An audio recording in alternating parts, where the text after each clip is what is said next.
যা, আমার বাসা থেকে তুই চলে যা, আর কোনোদিন আসবি না, যা।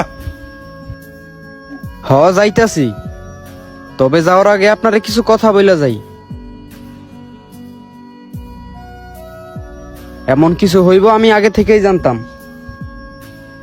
যে বাবা 17 বছর নিজের সন্তানরে সারাই কাটাইতে পারে, ওই বাবা কেমন হইব তা আমার আগে থেকেই জানা ছিল।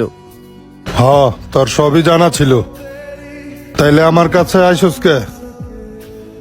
আমার টাকা দিয়ে লেখাপড়া করছুস কে? সি, আপনার লজ্জা করে না?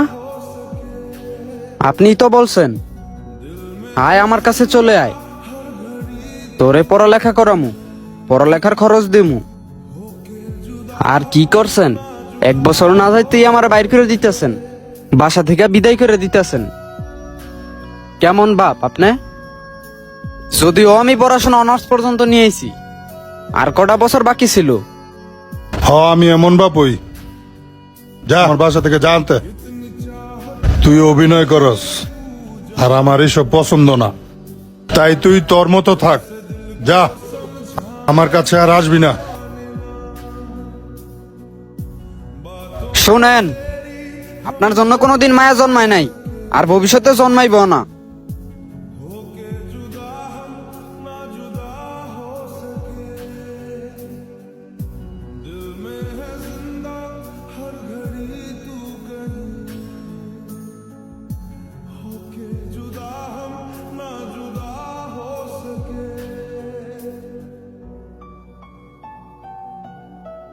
হ্যালো,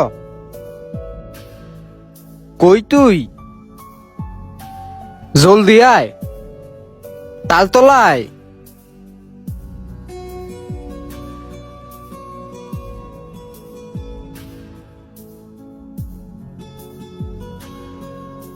আরে বেটা কি হইছে? এইভাবে ডাকলি কে? আর ব্যাগ লইয়া কই যাস? আব্বা বাসা থেকে বাইর করে দিছে। কেন? ওই যে অভিনয় করি, আব্বা তো এগুলো পছন্দ করে না।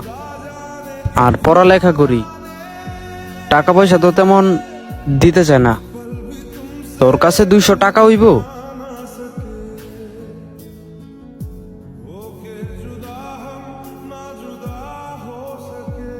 জায়গা, ভালো থাকিস, ভালো থাকিস। দাঁড়া, যেনই থাকস ভালো থাকিস, আর টাকা পয়সা লাগলে আমারে কল দিস।